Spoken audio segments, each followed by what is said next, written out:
And we're doing it again. We're doing it again. All right. March 11th. You want to say it? March 11th. March 11th. Mark your calendars and mark my words. This is going to be an amazing event. I'm so excited because I wished for this kind of thing. Oh. For years, like from college. Like from college when I realized I wanted to be an actor. The first time I got on set, I was 18 and I was like, oh, I have so much to learn. And I looked and searched and dreamed and wished and prayed for something like this. And I couldn't find it. Okay. I couldn't find it anywhere. The only time actors get in front of a camera and practice is when it matters. Is when they've booked a job. They can't waste someone's time. They have to be perfect. Yeah. We're bringing you on March 11th a chance to play. A chance to have material, do the material, shoot the material, but also play, also learn, also just get to understand the tech. You can look in a monitor as you move across the frame and see what it looks like, see if you're blocking anything, see what you actually should be doing. You can see it and you have the time and you have the permission and you're being encouraged to do that sort of thing. You will be working with a crew, working multicam setup, different scenes. Not only will you be watching others perform and block and really work through the technical and practical creative of a scene, but also you will be a part of that if you are an actor in this course. So very exciting. We're partnering with Frame.io again, camera to cloud technology, so you actually have take-home footage for your own reel or for you to evaluate and review. This is going to be a real tubular event. And unfortunately, the only sad thing about it is that it's limited right now. My dream is that one day we'll have all the space in the world and as many actors who want to come can come, and we'll have the crew for that. Right now it's limited, so definitely send us an email or a DM so that we know that you want to be involved. Let's get you on that list. Yeah. It's going to be fun. See you there. Bye. I just remember as like 18 years old reading these books being like, oh my God, this is so elaborate and technical and interesting. Yeah. And the people involved are not just like technical dorks, they're artists and creative storytellers. Yeah. And that was really teaches you how to merge it all together, the creative and technical. Yeah. Hey guys, today we have a very exciting guest. Sean Bagley is here to tell us all kinds of things. Is actually a friend of mine from a long time ago and still a friend also. Also, it just keeps getting better over the years. He's a pretty successful DP, and I feel like he's been a pretty successful DP as long as I've known him. Like, I remember being in college and him being like, I have this old MTV thing to do. I was just in college, and he was going to go work on a real set. We kind of, like, ran in the same group of kids who made movies together in college. Awesome. It was very cute. And now you both live in LA. Yeah, it's great to have other DPs on. Sean shares his experiences of working with talent, with other crew and talent together, and what that mix is on an amateur and seasoned level, because he's worked with a variety of seasoned actors. This is Sean. Here we go. Hey, man. Hi. Hi. How's it going? Voice sounds so good on this. Yeah. Yeah, thank you. You really know what you're doing. I'm really nervous about hearing my own voice, but we'll get through it. Oh, sounds really good. It sounds awesome. Yeah. Lay it out. How do you guys know each other? What's up?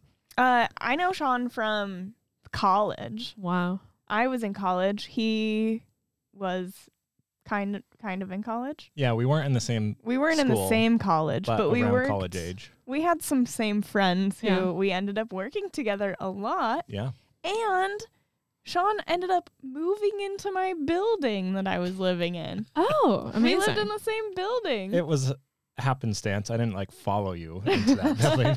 Yeah, it just happened. But actually, my cousin used to live in the unit that he moved into. Oh. The cousin who got me into that building moved out, and then my buddy Sean moved in. Yeah. Yeah. And I have a lot of fond memories of that. It was that was my second apartment. But we ended up shooting a lot of like student films there. Oh, yeah, wow. We shot a lot of stuff in like both of our units. And your unit. Easy commute to work when it's like that. Yeah, you just wake up. There you go. And on down. Yeah. Yeah. Yeah, so we've been friends ever since. So we worked a lot together in college age, but like not really since. Yeah, I mean, that was more than 10 years ago. Yeah, when it was we a met. long Oh, time ago. And we worked on a lot of like student films and short films together for a good like 4 or 5 years. Yeah. And then we went our separate ways for a bit. I went to LA and you moved to somewhere else. London. London. I went to London. And then Sean married my best friend, Libby. I love that. Oh yeah, also I that. love Also that. Libby. Also, Libby is here in this podcast in thought. Yeah. Libby's in our hearts right Yes. now. I thought about being like, she should come, but she's probably working. Yeah. She has Yeah. a very cool job. Yeah, Yeah. that's true. What's her job? She's an assistant to the Muschiettis, Andy and Barbara Muschietti. Who I have met. Yes. Which is wild. That it's Have like you that oh, small yeah, of a I world. remember. I was on the set with Checo, who shot their film It Too. Yep. And I did not get to see Jessica Chastain, which I was pretty bummed about. Is Checo the DP at a band? Band Pro next Band week. Pro? You should come to that. There's an event. Band All Pro, right. their holiday thing. Okay. Yeah, we'll send it to you. Which will be fun. But Checo will be there, and then that's like connected through Libby Everything's to Cool. them. connected. Yeah, very It's all cool. connected. Yeah. And so, okay, you're commercial and narrative. Yeah, I mean, I went to grad school to study narrative cinematography, Mhm. and after grad school, just kind of fell into commercials. That was never really my plan or Oh. intent. But I knew from Utah, knew a handful of commercial directors, very successful commercial directors, who gave me a chance right after I graduated, and just I kind of fell in love with the process of commercial cinematography. It's very different than it can be very different from narrative cinematography. Mm-hmm. And it's a great place to test and practice and try different things and work with different directors and different environments. And yeah, so I mostly, for a few years after graduating, basically only did commercial work Oh, wow. Okay. and have very slowly been crawling back into the narrative space. But you're doing a lot of narrative. Yeah, I mean, the last I did a movie right before the pandemic, 2019, and then I did a couple last year, movies last year. That's awesome. Yeah. That's cool. I want to talk to you about from the very beginning, because Okay. I feel like a lot of the people we talk to are like, oh yeah, I knew I wanted to kind of be in film, but like it took them until after they graduated grad school to really find what they Yeah. wanted to do. But I feel like you were very deliberate in your pursuit of becoming a DP Yeah. from an early age. Do you want to talk about how you got into things from the very beginning? I mean, I feel like everybody has the same story, but at a young age, probably 13 or 14, just really started getting into movies. My siblings and I joke that we were like raised on movies, because it's sort of half true, like Jurassic Park and Back to the Future and Yeah. everything like that was kind of our babysitter. And so really fell in love with just movies in general at a young age. And my dad gave us his old Beta camera. So fun. And so, That's so cool. we made like stop motion action figure stuff from a pretty young age. Just fell in love with filmmaking in general and just really pursued that through high school. We had a couple of generic video production classes. And then I found this program in Salt Lake City called Spy Hop, which is sort of like an after school multimedia based school for kids like in high school age, like age 16 to 20 or something. It's like amazing. that. So And cool. How did you find that? I think if I remember, they were holding or sponsoring a little film festival, Salt Lake City Oh my Film Festival, that was for like high school age kids. Oh, amazing. So my friends and I, we submitted some terrible movie and met the people who were in charge of Spy Hop, who ran Spy Hop, and they were like, yeah, you should check out our program. And the great thing about it, from what I remember, is most of it is free. You just sign up and they're like, That's incredible. How do they do that? it's a non-profit organization that, it's Wow. art, it's a art funded project that through various donors is able to thrive, in fact. So that was really formative for me at a young age to focus and concentrate on movies and art more specifically, as opposed to like the high school classes that were relatively broad. Yeah. Because the teachers aren't really going into those classes knowing exactly what filmmaking is. It could be a gym teacher that is like, oh, I guess I'll teach the video production or whatever. Exactly. Run a camcorder. Yeah. And they show us like Happy Gilmore or something to, to study. But there was one specific instructor, Jeremy Nielsen, and I think he's a college professor now, like in Idaho or Montana or something. But he loved cinematography more than any other part of the filmmaking process for whatever reason. And he was a talented cinematographer in his own right. Truly because of him, I learned what cinematography is, what a cinematographer does, and realized very quickly that that's the part of the filmmaking process that I liked the most. I love that. You know, as opposed to trying to do everything or trying to direct or write, or I'm terrible at all those things. So as soon as I kind of figured that out, it was like head down, I'm running toward this thing that is cinematography, and tried as much as I could to get on set. You know, that's all I wanted to do, was be on set and be around cameras and be around people like on the technical side of filmmaking. And that was still high school, right? Yeah, that was probably 16 or 17. So how were you successfully getting on set? Like, what were you doing to I found out in Utah that there is basically one grip and electric house that you know runs the whole town, and so I called up the owner. I found the owner's contact info and called him and was like, hey, I really want to be on set. How do I be on set? Asking questions. This is calling vendors and asking questions. No, it's like find your relationships. Yeah, but it's such like, thinking back, that's such boomer advice. Like, you just need to call the boss and demand a job. But it worked. Did you shake their hand firmly? I mean, yes. In that it's so funny. He connected me with the Best Boy Electric. Okay.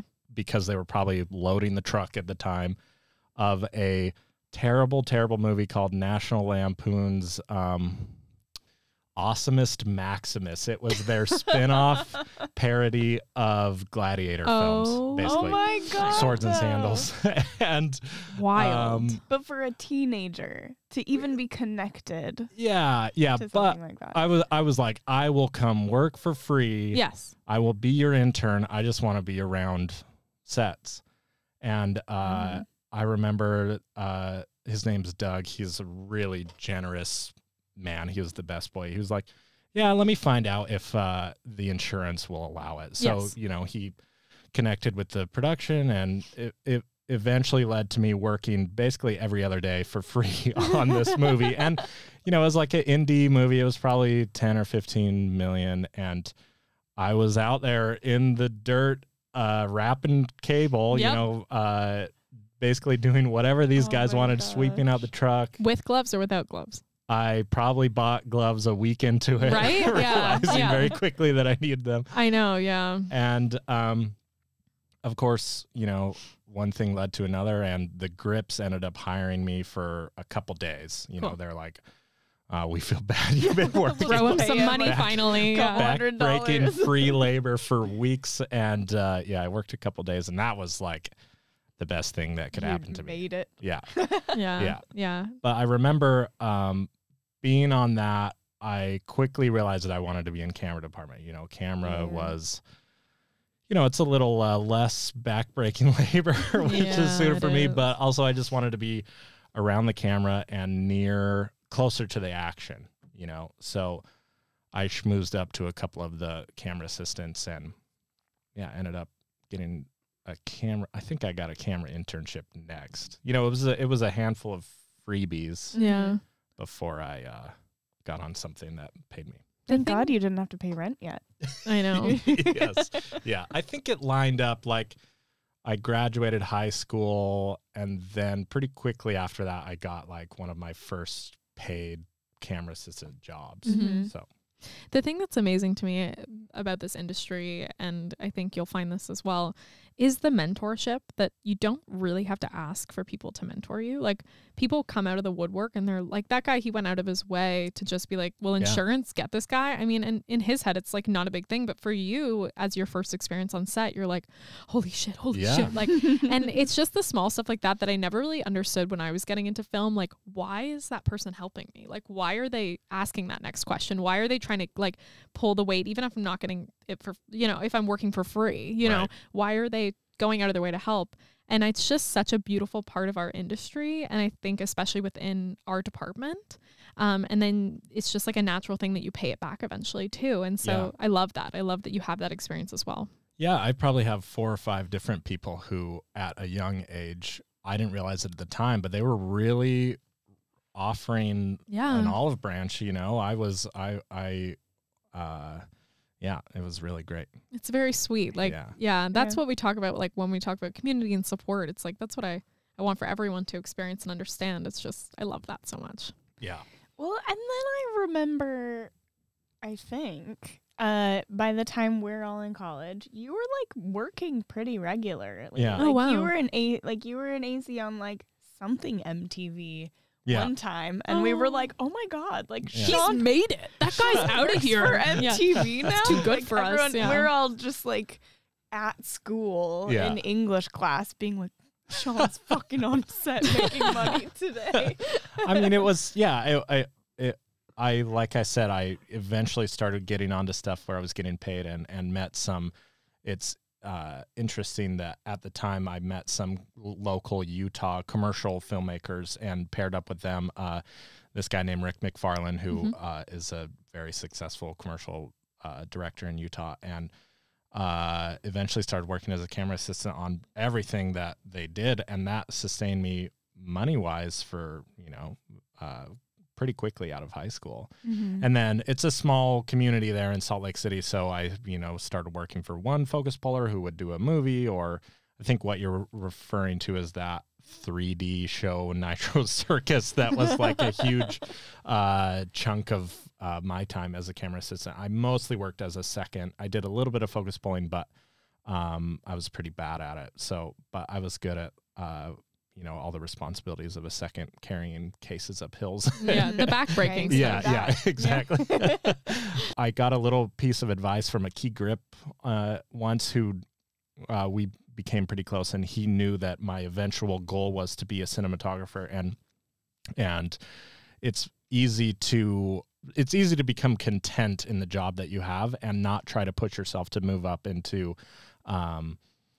the positions that you originally aspired for. And I remember him saying to me, like, hey, don't get too comfortable. Always be learning on set. Always be asking, like, what am I doing? What's the gaffer doing? Don't be afraid to talk to the DP about what they're doing. And that really stuck with me at a young age, because of course at the time you get paid on one job and then you're pushing yourself to get the next paid gig because it's become your job now and you need the money to survive.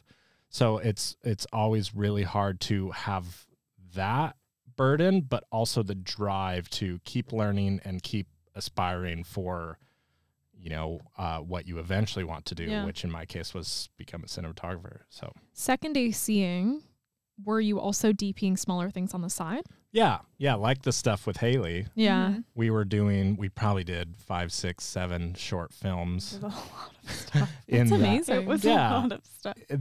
We had a friend group that has basically all moved out to LA now, but at the time there were a couple of them that were directors, a couple that were producers. There was me as a DP, and a few were actors, or maybe only Haley was the actor out of our friend group, but who somehow ended up not acting very much. Oh, come on.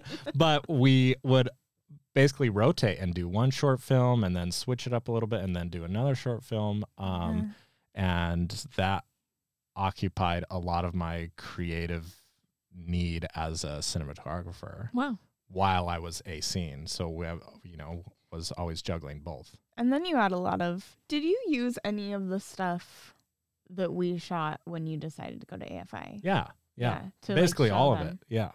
That was all your portfolio. Yeah. Being like, look at what I'm doing. Yeah, absolutely. Yeah. I mean, we shot a ton of stuff. So I had a lot of stuff on my reel, my quote unquote reel at the time. And, you know, some of it was, I would say, relatively sophisticated for the time and the money that we had, you know, because of my connections through a scene, I was able to get like a red camera, which was the greatest thing in the world at the time, you know. And you're like looking at the image, you're like, holy shit. Yeah. And we were able to shoot, you know, stuff with pretty high-end gear. And my relationship at that G&E house, they basically like gave us, you know, like a 3-ton package for a lot of these projects. So we had a lot of resources at our disposal. And I really was able to have a semi-decent reel for, you know, a 20-year-old. That matters, man. Honestly, like, I know people are like, it shouldn't matter what gear you have. Like, you can shoot everything like on an iPhone and it should still be amazing. And I'm like, yes, absolutely. But starting out, to get more work, it needs to look good. Like, because starting out, people just want to see how far you can push that budget and that number in order to like get something made. And if it looks good, I think it's like, you know, quality wise, I think it sells. Yeah. And I think there's something to be said about you as an aspiring cinematographer seeing where your limits are. Yeah. You know, it's hard. It's really hard to get the images that you see in your head on an iPhone. Oh my God. Yeah. I understand the merit behind using it as a tool to create a visual story. Like, obviously that makes a lot of sense. But as an aspiring cinematographer, it can feel restricting. Yeah, absolutely. To being like what you want to actually accomplish. Right. AFI. Yeah. What year were you there? 2013 to 2015. Okay. Yeah. Were you going in being like, I need to learn more about lighting or camera? You had done the camera route. You've shot a lot of stuff. What was your approach? What were you trying to get out of it? I definitely lacked in lighting compared to... Same when I went. Yeah. I had far more experience in the camera department.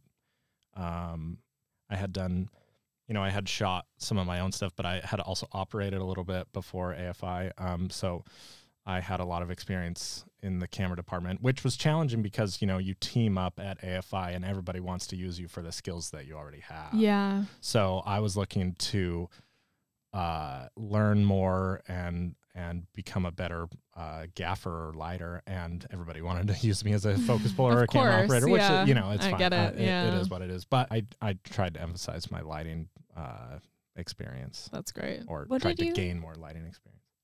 Did you go for lighting? You like wanted to become a better...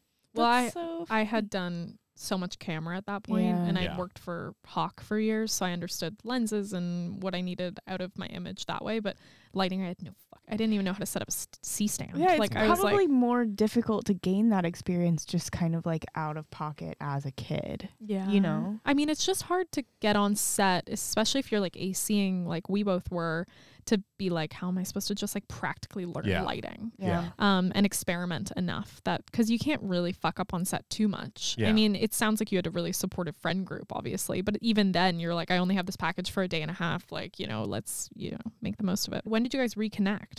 How long were you in LA before she got to LA? When did you move out? Because Libby and I, we moved 2013, right before I started school. 2018. Was it really that long? Yeah. Oh, wow. 5 years. I mean, we were still friends. Yeah. And you came out and visited, and we visited you. And, yeah, I slept on their couch a lot. Yeah. Their couch that I now own. Oh, is that right? Oh, I love that. That's so fun. Holy shit. It was really great. Okay, I want to talk about actors now. Okay. You have worked on some pretty cool stuff with some pretty cool actors. You shot The Dark Divide. Yeah. With David Cross, Deborah Messing. Yeah. And I want to know what kind of things you loved seeing from them. I mean, you know, like personally and also technically. Yeah. And how that differed with from newer actors when I was your actor. Yeah. You know, in college. I think the most interesting thing, and it sounds obvious saying it out loud, but at the time it was pretty interesting to me, is how much they are committed to the story. Number one, you know, that's first and foremost. David was, I mean, the script was phenomenal. It was a fantastic script based on a book. David would always want to discuss the story, the intent of the scene, the intent of his character, all had to push the story along. That was number one every day. Who was he discussing that with? Mostly with the director, Tom Putnam, who is a very talented, generous, kind director who comes from a documentary background. Oh, how fun. Yeah. And this was his first, not his first narrative, but his first narrative feature in a long time. And those two were constantly discussing every single page, every single sentence of the script, you know, to find a better way to push the story along, you know, with each scene. And I mean, it was a low budget movie, so it's not like we always had time to discuss everything, but it was really important for him, David, and the director to find the best way to push the story along.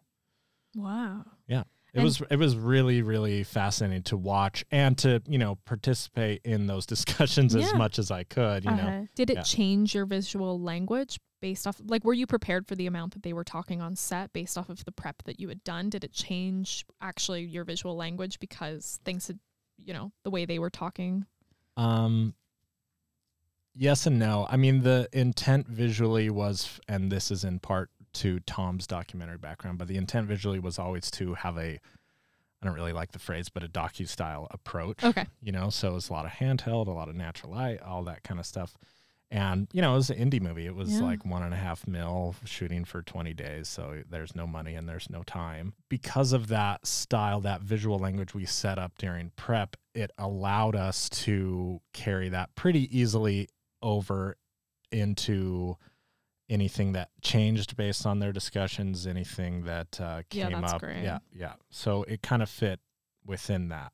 I was listening to some other episodes just to get an idea of what you guys talk about. And you and I, Indy, we have a very similar background to our names. Oh my God, tell me. Sean. Okay. Sean Connery. Yes. Last Crusade. My parents named me Sean Connery, or named me Sean because of Sean Connery, because, I don't know. I love it. We were watching Last Crusade, and they almost named me Harrison. Love that. But you're named after Indiana Jones, right? Yeah. I love it. Maybe every DP is just like a spawn of secretly Indiana Jones references. Right. Oh my God, I love that. Yeah. Oh, I love little things like this. Thank you for telling me. That's so cool. Did you grow up watching it a lot? Like your parents really loved it? Yeah. Same. Like, this is your namesake. Same. Yeah. Was it the character or the actor they named? Like, was it? I'm sure it was the character because I can't think of many other Sean Connery movies that we watched as a family. Yeah. You know, maybe Hunt for the Red October, but such a good one. I think it was definitely the character. I love it. Oh my God, I love that. Twins. Getting back to like the newer versus experienced question. I mean, if you're working with a docu-style camera and newer actors, they're going to be like not as in tune with where that camera's headed or like how to work with you operating if you were operating. Yeah. But if you could lean into the question about how their experience benefited that visual style versus maybe how a newer actor would have approached it.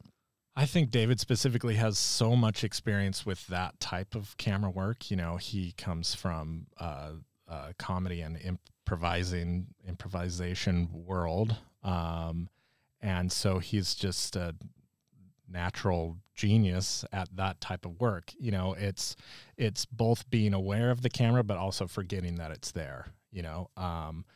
And I honestly was just trying to keep up with him because it was a very physically demanding shoot. We were out in the wilderness for, you know, basically the whole time. And it's about a hiker who hikes through the Pacific Northwest. So a lot of remote locations. And he really just leaned into that character. And I was doing everything I could to keep up. That's basically. Awesome. Oh my God. Yeah. How do you think a newer actor would have performed differently if in that style with that director and with you as well? I think they may have been too caught up in I want to say the technical side of it. You know, it's obviously really, I mean, that's the whole thesis of this podcast. It's really, really crucial that actors learn the technical side of things and gain that knowledge. But at least as a cinematographer, you always hear the phrase like learn the technical stuff so then you can throw it away. Yes, absolutely. You know? And I think a an experienced actor, the technical stuff is just second nature for them. Yeah. You know, so somebody like David, who is so aware of the camera and what is required to improvise with that camera, he's able to almost as a subconscious effort to work through that. That's amazing. Yeah. Must be so much fun to work with too. Yeah. When that happens. Yeah, absolutely. It allows you to be a little more flexible too. Right. So that's awesome.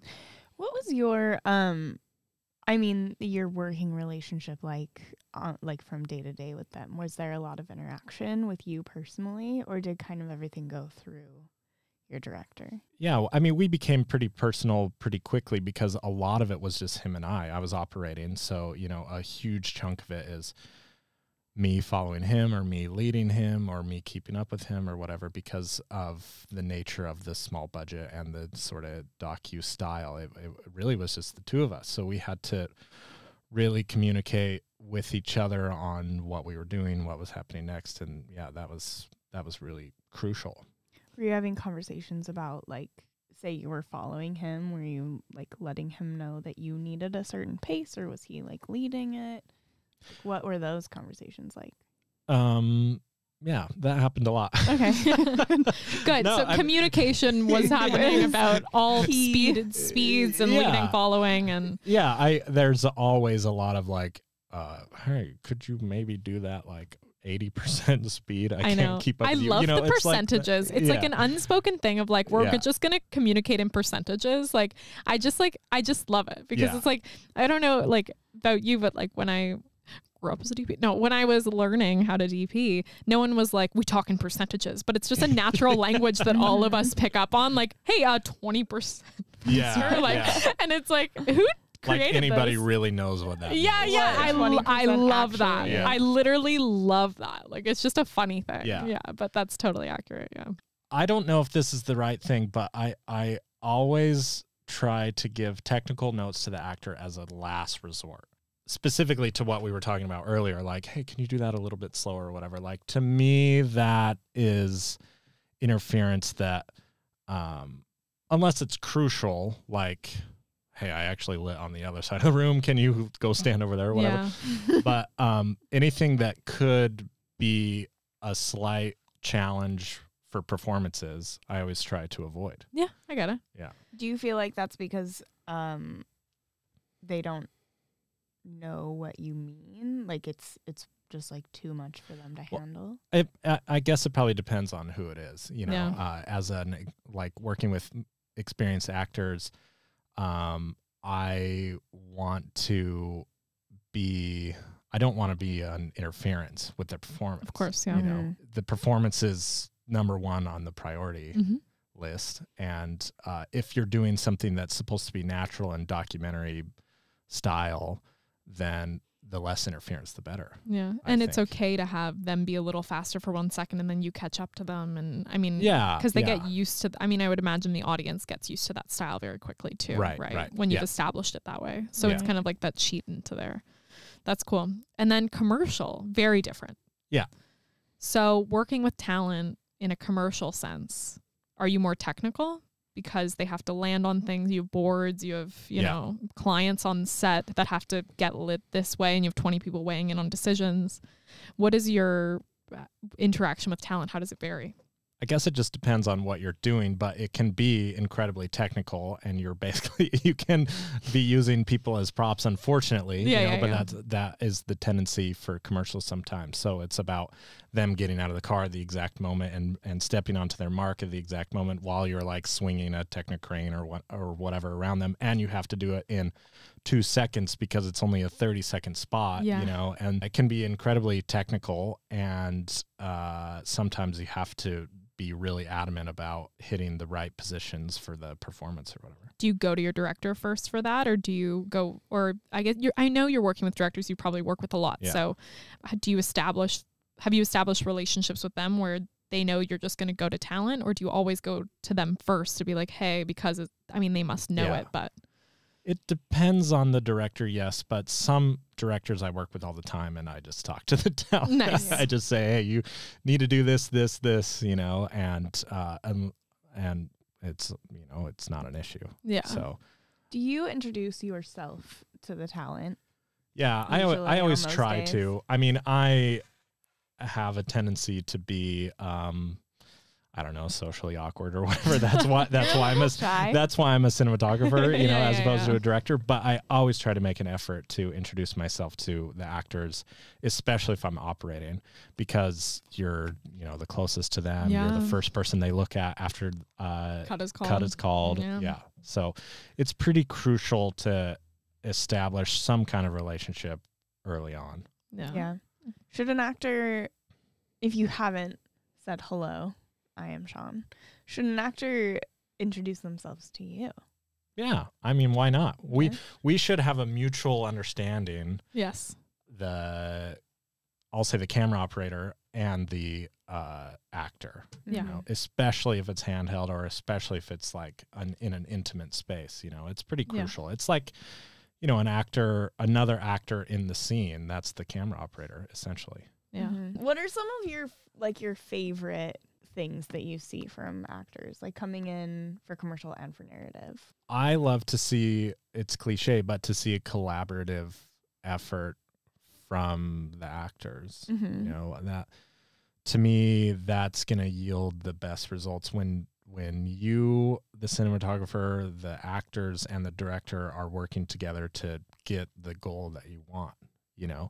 Obviously the cinematographer and the director will discuss beforehand, the visual language, what you're trying to accomplish with the story, but it really is crucial to get the actor involved or on the same page early on. Yeah.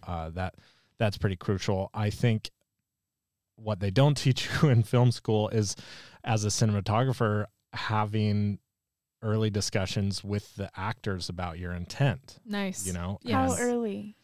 I mean, as soon as if you do a table read together, if you do rehearsals together, or maybe you're working on something that doesn't have those benefits, you don't have that luxury, I think it's crucial to be like, hey, we're doing this with static coverage. We're doing long, static, wide shots. So you have all this room to play. We're trying to build, like, I don't know, an eerie sense of dread because the camera isn't moving.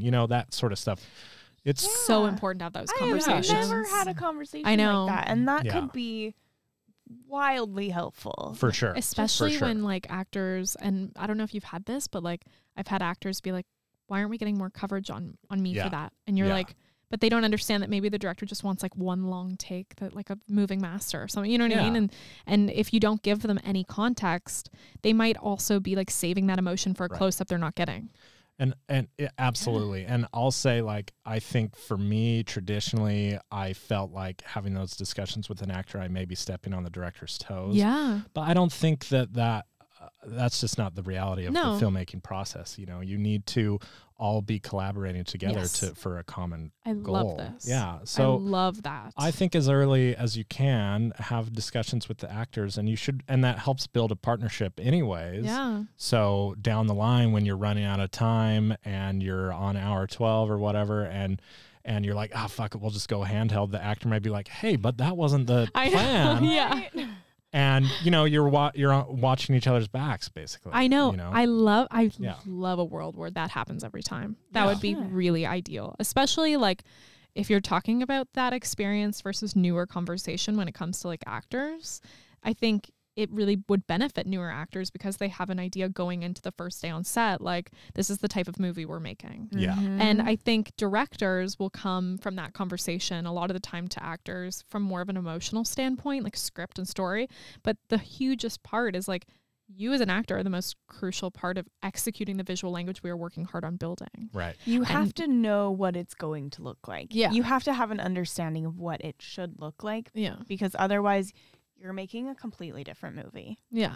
Or just like the idea of like what coverage you're going to be getting in a scene. Like just laying it out from like, I think an overall idea during a table read, and then on the day of understanding they probably already know walking on and they can see like, oh yeah, this is the dread. This is like, they're probably only, they have like this track laid out. Maybe it's going to just be pushing into my close up the entire time. Yeah. I love How can an actor kind of open that up to be like, if it's not someone like you who knows that they should be going in and having this conversation with an actor, how can an actor ask that question to be like, hey, visually, I would like to know what I'm collaborating with you to create. Like, what's the question that kind of opens that up? I think it can be as simple as that, you know. Yeah. Any curiosity should lead to a good discussion about what the intent is. Yeah.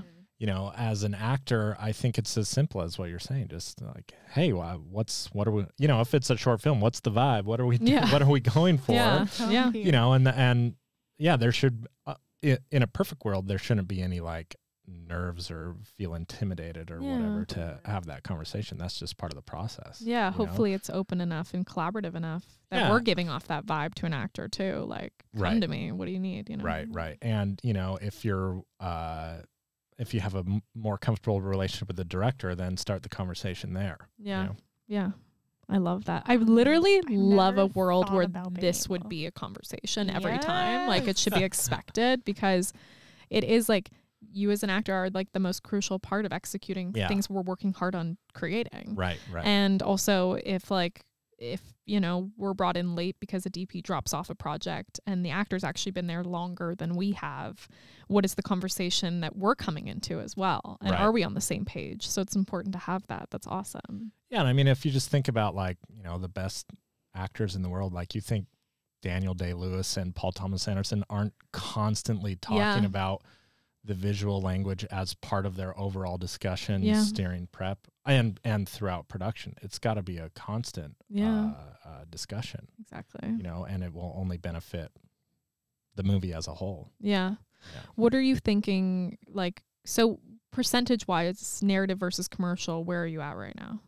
I'm probably like 70-30. 70 well, commercial. last year I did 2 movies and a little Netflix like doc series. Fun. And that was most of my year. Wow. But this year I've only done commercial work.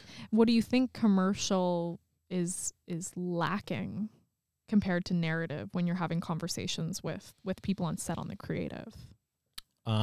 Commercial, at least in the US, is just so highly controlled by the agencies, by the client and the agencies. So, you know, you're given, as a cinematographer and as an actor, you're given boards, and your job is to execute those boards. You know, depending on the director or depending on the agency, there can be a little bit of freedom there to create something interesting or cool. But traditionally, it's just, here's the boards, go for it. So, I mean, it can be restraining as a cinematographer. I can't imagine how restraining it can feel as an actor. Yeah. Especially when you have a DP coming up. Look, this techno crane's going to come over here and you're gonna, like, you have 2 seconds to execute this move, but please look natural while you do it. Stand up and look surprised. Do not have tense muscles in this in this take. I do not envy commercial actors. That has got to be the hardest job in the world, because you're expected to deliver and perform within such difficult constraints. Yeah. And it can be incredibly intimidating. Yeah. Do they teach you different things for commercial versus narrative, Haley? Not in traditional training. No. Okay. It's acting is acting in traditional training. There are commercial workshops. Mm-hmm. There's one off the top of my head is Killian's workshop. Mm-hmm. That is specifically for commercial. How interesting. Yeah. Wow. They're pretty intense. I've never taken one, but from what I hear, you cry a lot. What is up with crying in acting training classes? Holy shit. Oh my God. Yeah, I can't be an actor, man. They don't let you think anything except exactly what they want you to think, I think. Especially in that situation, right? Because you're being expected, once you finish that training, to be able to step onto any commercial set and execute perfectly. So you can't be like flowy emotional actor. Yeah. I did a commercial for like cancer research or something like that, and it's exactly what you'd expect. That poor actor, she had to cry basically in every single shot. Mm-hmm. And super talented, was able to get there very quickly, but I can't imagine. Good for her. I can't imagine how emotionally exhausting that would be especially to meet technical and that. Yeah. Yes. To be like, okay, this is a 1 second shot here. Please cry your heart out. Break down. Yeah, immediately. Break down. We'll do it while you cry. Yeah. Can you just keep crying? Keep crying. Keep crying. Yeah. Yeah. A little more intense now. Yeah. No. Now, can we absorb those tears back? Can we try? Yeah. Oh God. My God. Yeah. So, okay. You're working in LA a lot? It's probably like 60% outside of LA, 40% in LA. Yeah. What are you noticing about different markets? Crew, expectations of the DP, conversations you're having? It depends. I mean, obviously like Toronto or London or New York or something is just as good, maybe better than LA. Okay. Crew-wise, talent-wise. As a Canadian, I'm so happy you said that. To hear that. Yeah. I love Toronto. I've been there a handful of times, and I've never worked in Toronto. Really? I'm from there. Yeah. Amazing crew. Yeah, I've heard. There's a Panavision there. What else do you need? I know, exactly. I know. I called Panavision when I was 17. I was like, so you know how you called a rental house? Yeah. I like called Panavision when I was like 16 in like high school. And because it was like the first thing that came up when I typed like camera house Toronto. Yeah. And I was like, hello, may I see your cameras? And they were like, what? Is this for a job? And I was like, no, I just wanted to look at them. And she's like, well, we normally don't do that. And I'm like, oh, okay, thanks. Thank you. And I run into PV, like Toronto people at different events, and I'm like, how long have you been working there for? Like, were you there when I called? Did you guys talk about this at lunch? Like, this embarrassingly young woman just calling, asking to like look at a camera out of a case. Like, can you open the case? Like, show me the money. Like, it was so weird. It was so weird. That's funny. Oh, PV Toronto. That's very cute. Yeah, that's amazing. I did something very similar when I was like that same age. Drove to NAB in Vegas. Oh my God. Just so I could look at the Airy D21. Just to see it. That's all I wanted to do was just look at it. I know. And now it's like everyone wants to show you things and you're like, I don't want to see anything. Right, I've seen enough. Like, let me just like lunch and hang with people. Lay eyes. Yeah. Legitimately. Yeah. Like legitimately lay eyes on things. Yeah. And I was too afraid to touch lenses back then because I was like, I don't want to break it. Right. Which is so funny to me. But yeah. What are you excited about right now? I'm excited about, the future. I have a couple movies that I shot last year that hopefully will come out soon. So excited. Been slowly working on post, finished color on one, working on color on the other. Okay. And maybe they'll come out someday. I know, we'll see. right? Yeah. I'm excited about that. I'm excited about what hopefully that will bring some more narrative opportunities, So you're trying to transition more into like getting that inversion. So yeah, 70 narrative. I would love to do more movies. That was always the goal. Yeah. That was always the intent. And I'm fortunate to have a career as a commercial DP at the moment, but I'd like to do more movies. I get it. Yeah. Do any of those directors you're working with in commercial want to get into narrative as well? Yeah, a handful of them. That's great. That helps. It's a ruthless, brutal environment out there. Yeah, I get it. It is hard to, it's super hard to be a commercial director. So making the switch to narrative, I can't even imagine. Yeah. Why do DPs want to shoot more narrative? I feel like that's kind of like across the board. Like you meet someone and they're like, well, I'm doing commercial. I want to do more narrative. What is the reason? I can only speak for myself, but I got into it to be a storyteller, to be a filmmaker, And have more control over your image. Yeah. That comes with the territory, but I want to make movies. Yeah. And cinematographer is a crucial element to making movies. Yeah. And working closely for a longer amount of time with people, developing those relationships. Yeah. Having fun on set. That's part of the process is you work with your friends, a team to make a project together. Commercials can be really fun, don't get me wrong. And I work with a lot of my friends as directors, but like you're saying, it's 2, 3, 4 days. Yeah. And getting to work with people to make a story together that's the most ideal. Yeah. Resources for newer filmmakers or newer DPs entering the market. Where would you send them? Resources, whether it be books, articles, movies, film schools. when I was just getting into it, I got, I think as a Christmas presents or something, a few books that were so crucial to me. I mean, they're pretty old now, but one was called New Cinematographers. Okay. I forget the author interviewer's name, but it's so funny that they were considered new cinematographers at the time. But Darius Kanji is interviewed in there. That's amazing. That's hilarious. And he talks a lot about Seven. He talks a lot about, a little bit about Panic Room before he left. But he has each cinematographer is interviewed, and they're all asked the same questions.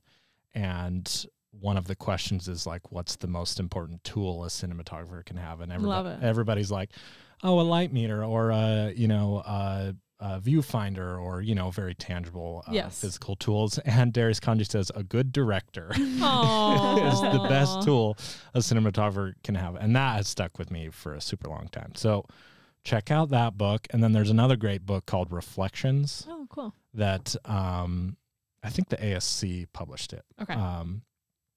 But it has very rudimentary beginner advice on cinematography, the approach to lighting.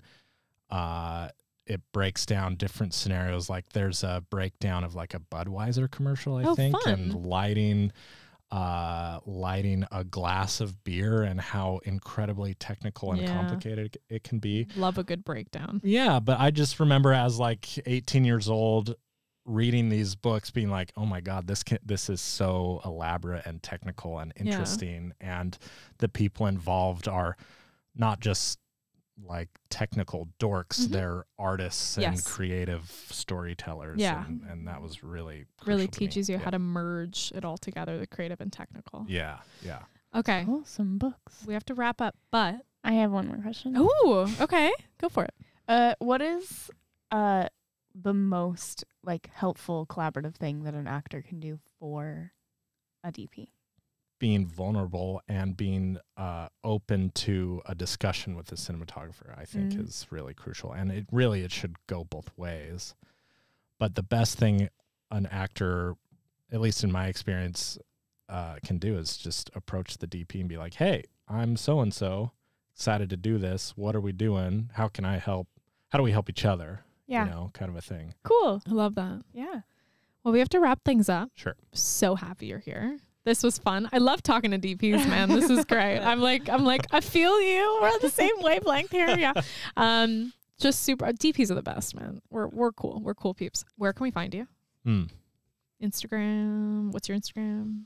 Website? What's your website? Yeah, probably Instagram is the best. Just my name, Sean Bagley. Okay. SEAN. We're gonna link it below. Yeah. All right, you can't avoid it. You have to sing us out.